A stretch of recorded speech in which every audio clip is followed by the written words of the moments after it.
Hello everyone, today we're going to be taking a look at this. This is the Traxxas Stampede VXL. It is a rear-wheel drive brushless remote controlled truck.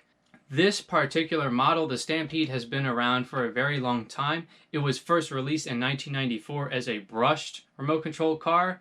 Then in 2007 they came out with the brushless version, which is the VXL version.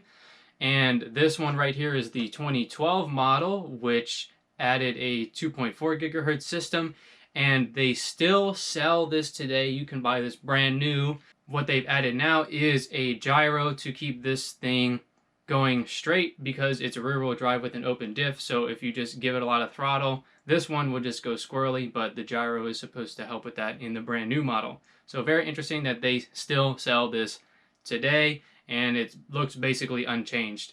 There are some broken parts on this that I need to replace, and it's going to require me to basically tear the whole thing down.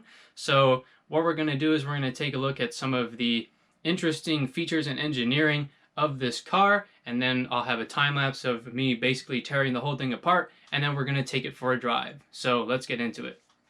Okay, so what I need to fix on this is the chassis needs to be replaced because it has cracked up here, and the skid plate needs to be replaced because it has also cracked from running into too many things. I fixed this at one point with some fiberglass, but I have ran into more things, so it has broken again. So I have the replacement parts here, and you will see these in the time lapse. And I think it's really cool. You can still get replacement parts for this thing given how old it is. So before I put on those parts, I want to talk about some of the interesting features and engineering that kind of stands out to me when I look at this RC car.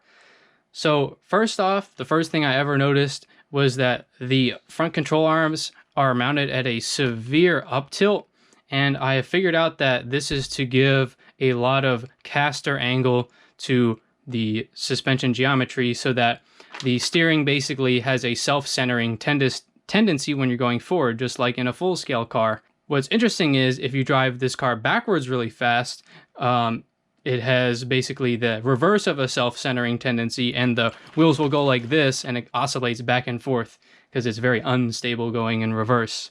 Now, the angle that these control arms are mounted at are a lot more severe than I have seen on my four-wheel drive cars, and I suspect it has something to do with the fact that this is rear-wheel drive, but I'm not sure why. Now, while we're talking about suspension, a cool thing about this car and a lot of other RC cars is that you have some alignment capability. So these tie rods in the front and these tie rods in the rear can adjust the camber of the wheels, so how far they're tilted, basically. And these tie rods in the front can be adjusted to adjust the toe angle. And while we're talking about the toe angle of the steering, this is probably the simplest steering solution I've seen on any RC car. A lot of times the steering servo will be sideways mounted on the chassis because the chassis is usually a lot lower than this car. And then there's like these linkages and a bell crank and yada yada.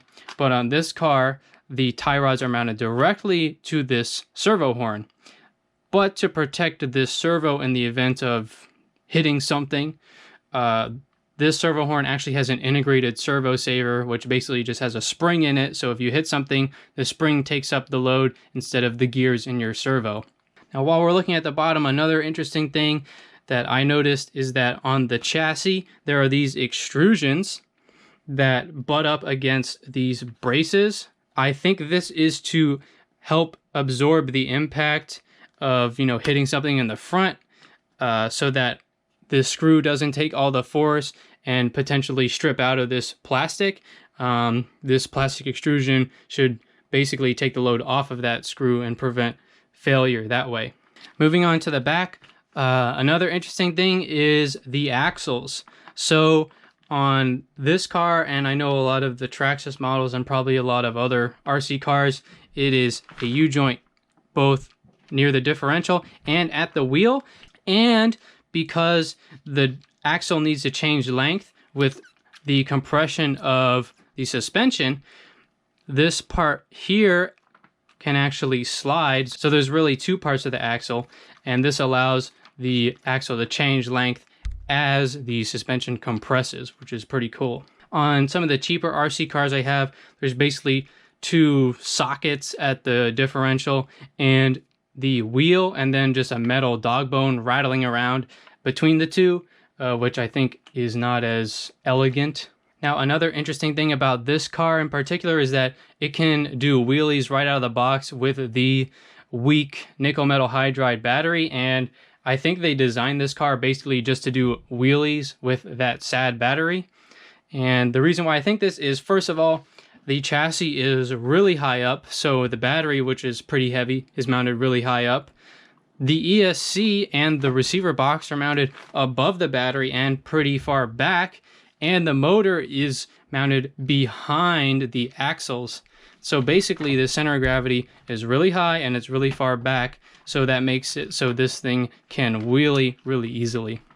And the last thing I want to talk about is that there definitely has been a lot of thought put into the suspension or the shock tuning of this car, because in the front the spring rates are a lot less and the damping is a lot less, and in the rear the damping is a lot stronger and the spring rates are also a lot stiffer, which makes sense because there's a lot more weight over the rear axle, and that in turn helps this thing handle pretty good. If you've driven a cheaper RC car with poor suspension tuning, they bounce all over the place. This is very planted, even at high speeds, going over rough terrain, and that is likely due to the thought that has gone into the suspension tuning and specifically the shock tuning of this car. All right, so those are just some of the interesting things that I wanted to share about this car. So now let's go ahead and fix it.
Okay, that's it for this one. I hope that you guys enjoyed the video. Let me know down in the comments what you thought, and if you did enjoy the video, please make sure to give the video a like.